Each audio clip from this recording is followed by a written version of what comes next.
Nome Patris et Filii et Spiritus Sancti. Amém. Caríssimo David, caríssimo Diácono David, caríssimos parentes, seu Geraldo, Dona Jerusa, Bianca, André, todos os amigos de Vitória, caríssimos padres aqui presentes, que vieram lá da Bahia, de Candeias, para participar e aumentar o brilho dessa cerimônia. Agradecemos também o Padre Tarcísio, que veio de Minas, com um irmão, e espero não estar esquecendo ninguém. Então agradeço a todos que vieram para rezar junto com todos aqui, para que São José obtenha para o novo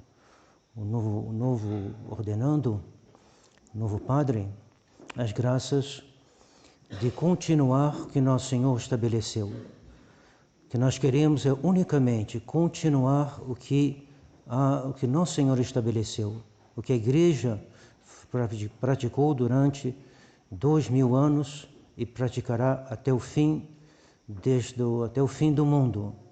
A Igreja é imperecível. E ela vive de quê? Ela vive de Nosso Senhor. E Nosso Senhor nos ensinou uma verdade fundamental, verdade que Adão e Eva haviam infringido, que Lúcifer havia infringido, que é o lugar de cada coisa, o lugar da criatura em relação a Deus. Nosso Senhor veio ao mundo para fazer um sacrifício, o sacrifício da cruz, o sacrifício redentor. E o que é o sacrifício? O sacrifício consiste em destruir algo para manifestar a dependência total da criatura em relação a Deus.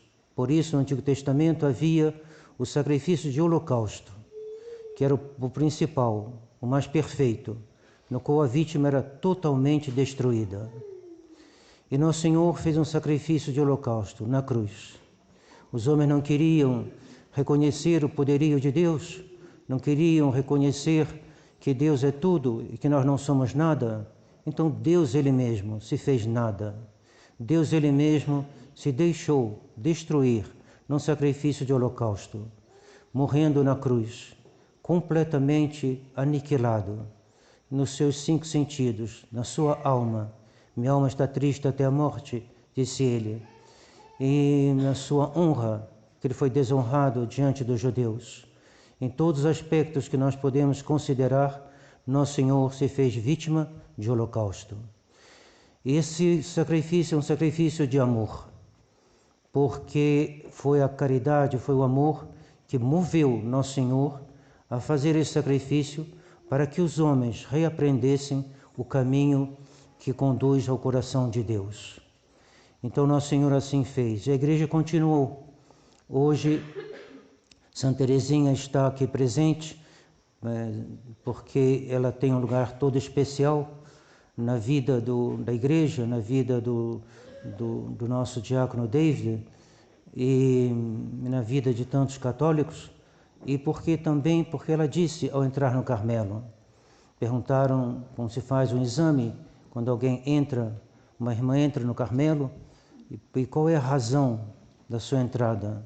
O que você veio fazer aqui? Ela respondeu: eu vim para rezar pelas almas e, sobretudo, rezar pelos sacerdotes. Ela sabia bem, ela via bem que é o sacrifício da missa, que é a missão do sacerdote, cujo ato principal é a missa. É isso que era o principal. Rezando pelos padres, ela ganharia um maior número de almas do que se rezasse por cada alma em particular. Então ela resolveu ir no coração da Igreja. Dom Lefebvre, quando depois do Concílio Vaticano II, vendo a derrocada da Igreja, das ordens religiosas, da sua própria congregação, o que ele fez? Ele fundou uma fraternidade especialmente destinada a formar, a dar uma boa formação e a ordenar padres. porque sem os sacerdotes a igreja não tem como regenerar o mundo. E qual é o mal que consome o mundo? O mal que consome o mundo é justamente esse, de não querer, de maneira alguma, estar no lugar de Nosso Senhor. Estar no lugar de Nosso Senhor que se sacrificou. Por que o mundo não quer se sacrificar? Porque ele não quer reconhecer a soberania infinita de Deus sobre todas as coisas e sobre cada um de nós. O mundo não está todo perdido, longe disso, mas o mundo, naquilo que ele tem de modernista, ele está perdido. Porque ele é o adversário da submissão, adversário da obediência, adversário de tudo que significa essa submissão amorosa da criatura em relação a Deus. Então nós devemos aplicar isso às nossas vidas, porque todos nós somos filhos de Adão e Eva. Devemos pedir na hora da missa que Nosso Senhor nos comunique esse seu sentimento, que nos comunique a sua obediência, para que no seio da família, os filhos muitas vezes têm dificuldade com os pais, e a razão está em Adão e Eva. Muitas vezes o monge pode ter dificuldade com o prior também pode ter dificuldades devido à sua ferida do pecado original. Todos nós estamos feridos, mas que sejam os patrões, os empregados, os superiores, os inferiores, todos nós sofremos dessa chaga que não quer reconhecer o soberania de Deus e, sobretudo, o soberania de Deus, digamos, mais correntemente, a soberania de Deus representada nos outros. Então, uma filha deve obedecer à sua mãe, um filho deve obedecer ao seu pai, ambos devem obedecer aos pais. A esposa deve obedecer ao marido. Isso apresenta algumas dificuldades, muitas vezes, mas a dificuldade não destrói o princípio. O princípio é que o homem deve voltar a reconhecer que ele tem algo acima dele, algo que representa Deus, no caso dos pais, do marido, e o marido tem que obedecer ao sacerdote, o sacerdote tem que obedecer ao bispo, o bispo tem que obedecer ao Papa, o Papa tem que obedecer a Deus. Todos nós dependemos de Deus. E quem nos dará de novo essa humildade que foi perdida? Então é a Santa Missa. É na Santa Missa que se verifica que Nosso Senhor, como Ele reorganiza toda a humanidade, reorganiza o nosso coração, retifica o nosso coração. Nosso coração rebelde é retificado pela missa. Então, quando de todos o sacramento da ordem, ele é recebido em 7 etapas diferentes. Primeiro é de porteiro, depois é de leitor, depois exorcista, depois acólito, depois subdiácono, depois diácono e, por fim, sacerdote. E o sacerdote, cabe a ele o quê? O sacrifício. Esse sacramento que é ao mesmo tempo sacramento e sacrifício, que é a Eucaristia. E todos os anteriores convergem para isso. A ordem de porteiro deve barrar a entrada daqueles que são incrédulos, daqueles que terão uma atitude indigna do sacrifício. Então o porteiro está ali na porta, sua função é fazer uma separação dos que podem entrar e dos que não podem entrar. Depois o leitor vai ler as leituras do Antigo Testamento, que vão começar a iluminar aqueles que estão presentes, os fiéis, vão ser iluminados pela leitura do Antigo Testamento. Depois vêm os exorcistas, que vão expulsar o demônio daqueles que são atormentados na parte física, corporal, pelo demônio. A possessão não atinge a vontade. É um grande sacrifício para a vontade. Pode ser também, se a pessoa é um grande pecador, pode piorar do ponto de vista da alma também, mas são duas coisas distintas. O exorcista vai livrar a alma dessa presença, dessa possessão do demônio, possessão externa. Depois vem o acólito que vai se aproximar, então ele vai expulsar o demônio para que essa alma possa se aproximar do altar e receber a Santa Comunhão. O acólito, vai trazer até o altar a matéria, o pão, o vinho e a água. Então, parte da matéria, ele que traz, e é o subdiácono que vai recebê-la e vai pôr no cálice. Então, está se vendo que cada vez é um passo a mais em relação ao altar. E ao altar, o que se faz no altar, de principal ao sacrifício. Porque o subdiácono vai depois passar o cálice para o diácono, e o diácono vai oferecer o cálice, como oferecerá também, já terá oferecido a hóstia, oferecerá junto com o sacerdote. E finalmente o sacerdote vai oferecer o sacrifício da cruz sobre os altares. Então tudo converge para esse cume, que é o Calvário, aqui na terra, Calvário renovado para nós, para que nós possamos encontrar na missa o remédio ao nosso orgulho. E esse orgulho tem que ser vencido por uma humildade, com uma caridade cheia de humildade. É a humildade, é a caridade que nos faz aceitar esse remédio. O amor de Deus faz aceitar tudo que Deus nos envia. Então, caridade e humildade vão juntas, porque o revoltado não tem nem caridade nem humildade. E essa caridade é o fruto próprio do sacrifício. O sacrifício será então realizado e depois a hóstia será distribuída a cada um dos fiéis, cada um daqueles que virão comungar. E ela é o princípio de tudo, o princípio da caridade, de todas as virtudes, porque é Nosso Senhor, Ele mesmo, que está presente na hóstia. Ali a gente recebe não só a graça de Deus, mas o autor da graça. Isso fazia dizer a Santa Teresinha: minha espada é a caridade, é o amor de Deus, é o amor. E com ele eu expulsarei o inimigo do reino.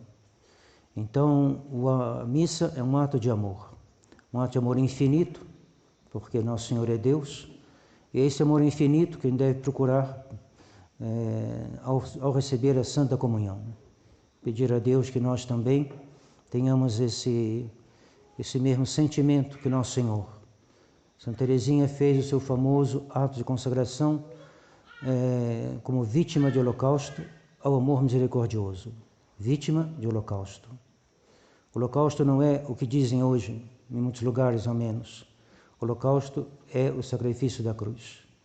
E as almas que amam Nosso Senhor têm esse mesmo desejo de se assemelhar a Nosso Senhor, e por isso Santa Teresinha fez esse ato como vítima de holocausto ao amor misericordioso.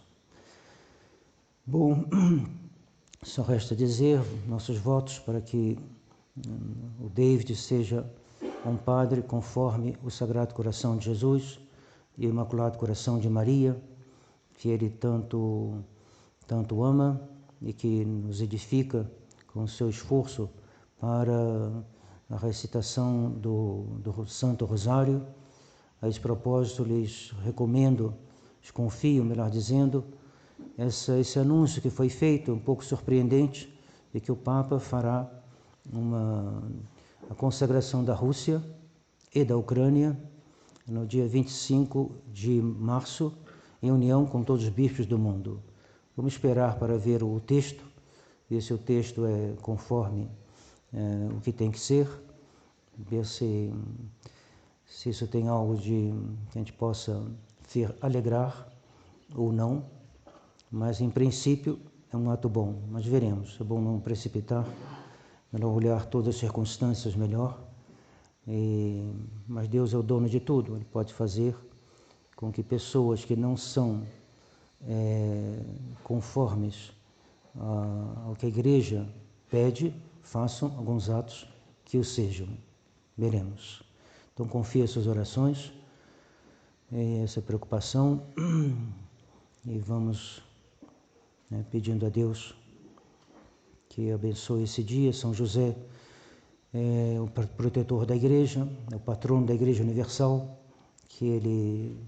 Santa Teresa d'Ávila dizia que ela nunca havia pedido uma graça a São José no dia da sua festa e que São José la tivesse negado. Então, penso que todos nós devemos nos animar com essa palavra, com esse testemunho de Santa Teresa d'Ávila e pedir para os seus parentes, pedir primeiramente pelo David e pedir a graça da santificação, que o David seja não só sacrificador, mas vítima, como pedia São Pio X. São Pio X lembrava aos padres que eles não devem só oferecer a vítima, que é Nosso Senhor, mas devem também se oferecer junto com essa vítima, junto com Nosso Senhor. E, aliás, todos devem fazer isso também, pedindo a Deus que vir em socorro da nossa fraqueza, porque o que ao homem é impossível, a Deus é possível. Então, se nós estamos, às vezes, com medo do que Deus pode pedir para nós, Deus tem os meios de nos tirar esse meio e nos dar uma consolação interior que faz com que aquilo que parecia impossível se torne possível. Os santos são os únicos homens que foram verdadeiramente felizes nessa terra, porque eles não duvidaram de Deus. E fazendo o que eles fizeram, tiveram consolações, tiveram alegrias que não vêm da terra, vêm de Deus, que tornou fácil aquilo que parecia impossível. Por isso que Nosso Senhor diz: meu jugo é leve, e meu jugo é leve, e meu fardo é suave. Então peçamos a Deus que dê todas as graças ao David, para que ele seja um santo padre, um santo sacerdote, pois dizia São Pio X, que bem faz em torno de si um santo sacerdote, um bom sacerdote. Um bom sacerdote é um jato contínuo de graças que recaem sobre as almas. Então que seja assim, que o David possa ser um santo sacerdote e ajudar essa reconquista. Ninguém sabe como será o futuro, mas devemos pensar que Nosso Senhor quer uma reconquista do terreno perdido, reconquista das almas, reconquista do Brasil, reconquista do mundo inteiro para a fé católica, e assim estamos certos, está indo desejando aquilo que o coração de Nossa Senhora deseja, a salvação das almas e a glória de Deus. Em nome do Pai, do Filho e do Espírito Santo. Amém.